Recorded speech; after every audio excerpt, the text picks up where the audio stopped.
Hey guys, and welcome back to my channel. Today I'm going to be sharing my goals for 2021.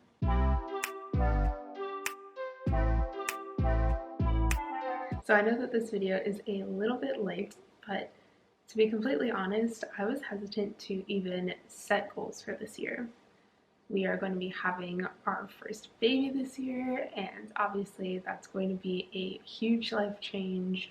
I mean, as much as we can, read and prepare and hear other people's experiences, it's never going to be the same as living it. So we're just kind of bracing ourselves for a big year and a year of a lot of change.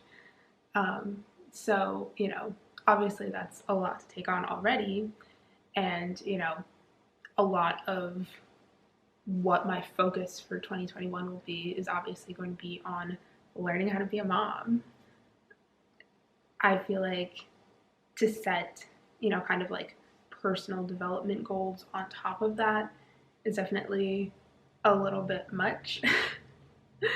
So I was all set to just say, you know what, no goals this year. I'm just gonna, just try to live my best life. But I really just came to the conclusion that I don't know. I feel like we still have, a good couple months before the baby comes, and even if my goals for the year kind of get off of track, after the baby comes, I feel like there's so much that I can do now to, work on myself and improve myself that can only stand to benefit me later on. So here are my 5 goals for 2021. Number 1, take better care of myself. I feel like this is definitely something that I have tried to do a lot in 2020, just, because I was pregnant. I tried to, get more sleep. I tried to eat better. I tried to exercise more regularly, which, you know, some of those things have happened. Some of those things have, not happened as regularly as I'd like. I definitely want to maintain that focus for 2021, but I think kind of how I'm pivoting it for this new year is really to focus on the way that I present myself. I feel like, between the pandemic and being pregnant, it was just so easy to, wake up in the morning and just kind of stay in my pajamas all day, or change out of my pajamas into another pair of pajamas, or just go a day without showering. Like, I feel like, as I've started to like have more energy, I've really kind of, you know, tried to like get back on track in like a morning routine. But I feel like kind of beyond that, like things like, shaving my legs regularly, like I think have just gone so far by the wayside. And, I think that does kind of affect my self esteem a little bit, Um, so I think that's something that I definitely want to work on, just kind of making sure that I am, maintaining my body. Goal number 2 is to take better care of our home. I feel like as a full-time homemaker, obviously this is kind of like my job. But I think that what I really want to focus on in this new year is being more efficient and effective in everything that I do around the house. Just kind of like setting up routines for myself to make sure that I'm not only vacuuming that one spot in the corner when it looks like it needs to be vacuumed. I really want to kind of like set myself up for success before the baby comes, just so that everything is just like super routine, super habitual, and like super organized in the way that I do things. Um, I don't know how much I've really talked about this, but I used to hand wash all the dishes all the time. We did not use our dishwasher at all.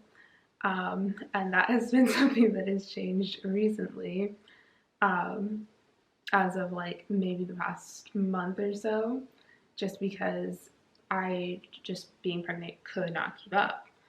Um, so I feel like just kind of like little changes like this, not necessarily just like, using machinery more, but finding ways that I can be more efficient and effective with my time around the home. One thing that I've been reading about a little bit is the Fly Lady system. So if any of you use that, comment down below and let me know how you like it. I feel like I've definitely jumped right in a little bit, which is probably not how the system is intended to be used. But just kind of like basic overview of like what I know so far, which is not very much. So you divide your house into 5 different zones, and then each week of the month you're cleaning a different zone of the house. Obviously, there's some things that need to be done every day or every week, but I feel like, things like cleaning out the fridge, like sweeping cobwebs from the corners, like cleaning the baseboards, like, I mean, I'm not gonna lie, like, I don't necessarily clean the baseboards every month. I probably haven't cleaned some of the baseboards in this house ever. But I think this is going to be a good start to just kind of, you know, focusing on areas where I maybe previously neglected. I think it'll help to ensure that there's never a huge project that I have to tackle in cleaning something or organizing something. Everything will just kind of be on maintenance mode. Goal number 3 is to stop procrastinating by planning to batch tasks or planning to do it later. Kind of along the lines of my last goal, where I want to have things on maintenance mode instead of having a huge project to tackle. I really just want to, you know, stop letting little tasks build up into big tasks. Things like going through the mail or shredding papers that need to be shredded. I know that it is not realistic to be able to dedicate an hour of my time to doing something that is just so, what's the word for it? Not unimportant, but so unurgent. I feel like when it comes to tasks that are not urgent, it is just so common for me to procrastinate and put them off. But, I tell myself that, like, oh, it'll be more efficient if instead of, shredding a piece of paper every time something comes in the mail that we need to shred, I'll just throw that piece of paper into a basket. And, when the basket's full, I'll just sit down and shred them all. But do I ever do that? No, I don't. So I think I need to stop turning 2-minute tasks into 2-hour tasks, because I know when the baby comes, it'll be a lot easier to find a spare 2 minutes in my day than it will be to find a spare 2 hours. I want to experiment with having time-based tasks in my planner rather than just like strictly like completion-based tasks. I think it's a lot easier to overcome those feelings of procrastination if I'm thinking, do I want to sit down for 15 minutes and edit a video? Okay. Rather than, do I want to sit down for 3 hours and edit a video? Maybe tomorrow. I want to experiment with setting some kind of time frames, guidelines for myself for how long a task should take me from start to finish. So maybe, when I wash a load of laundry, I'll give myself, at maximum a week to be able to put all of that away. Or when I edit a video, I'll give myself maximum of 2 weeks to make sure that the video is edited and uploaded. I think it'll be a lot easier for me to work on things a little bit at a time over the course of a week if I know that I've kind of got that deadline for myself by, when it needs to be done, rather than it just kind of being something that is a ongoing process. Goal number 4 is to set realistic expectations for what I can do in a day. I feel like I am so guilty of writing myself a gigantic to-do list or filling up the entire space for the day in my planner, and obviously, it's just not always realistic that I'm going to be able to get through that many tasks. And I think it definitely brings about a sense of failure when you set these expectations for yourself and you don't meet them. And I mean, sometimes it really is just like, oh, I shouldn't have procrastinated on this. Oh, I was being lazy. Oh, I was just feeling really tired that day. And, which sometimes is a legitimate excuse. But I think that I really need to start setting reasonable expectations for myself, um, just to be able to kind of, build that skill of actually planning rather than just writing to-do lists. Something that I'm going to start doing is highlighting in my planner at the end of the day everything that I had planned for that day but did not get done. And I think this is going to be a great way to just kind of reflect on my plan for the day and how realistic it was, and be able to um, just kind of get a feel for how much I'm able to do, or if I wasn't able to do as much as I thought, why was that and what can I do to circumvent that in the future. I'm sure some days it's going to be because I should have been more efficient, and some days it's going to be because I should have planned less.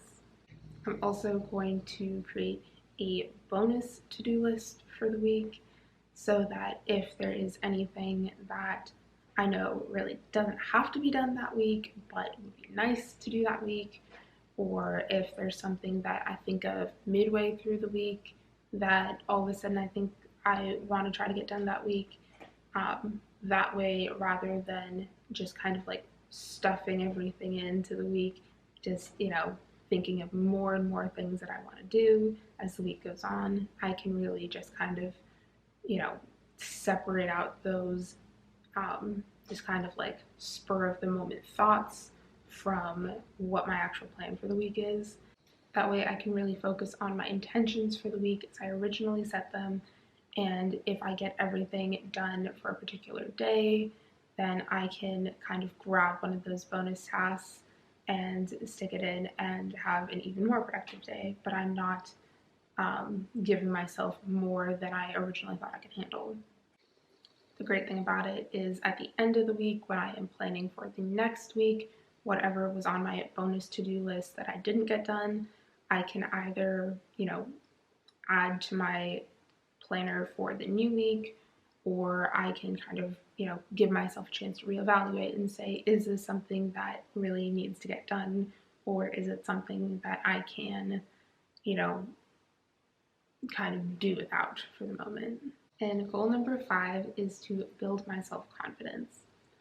I feel like I've always been a very sensitive person, and, that hasn't always necessarily served me, but I think that on top of pregnancy hormones has really been kind of a detriment to my life. I feel like I have been so overly sensitive sometimes that, the slightest little comment that someone makes or the slightest little question that someone asks out of genuine curiosity, I can just take, like a personal attack. And I feel like I really, don't want to be in that mindset in this new year. It's definitely something that I want to work on because, obviously I'm only going to be pregnant for so many months, and, pregnancy hormones will kind of, peter off after that, but there is still going to be like breastfeeding hormones and postpartum hormones, and, I know that even before this, it's kind of still been something that's affected me. I'm not sure definitively how I want to go about achieving this goal, but I think my first step is probably just going to be like watching some YouTube videos on like how to build your self-confidence. I mean, it sounds really silly, but I feel like it's a great kind of jumping off point for, kind of the direction you want to take, the specific, facets of yourself that you want to work on. And I feel like there's just so many resources out there for like self-help. And I feel like, I feel like self-help definitely gets a bad rap, and I'm not really sure why. Like, I think, wanting to work on yourself is such a great thing, and everyone starts out the new year wanting to work on themselves. But I feel like, by the time January is over, like the vast majority of people have forgotten all about it. But it's really something we should work on every day, but it's just not everyone's thing. Comment down below and let me know if you have any New Year's resolutions or goals for this year. I would love to hear them. Make sure to like this video if you liked it. Don't forget to subscribe if you haven't already, and I'll see you in my next video. Bye, guys.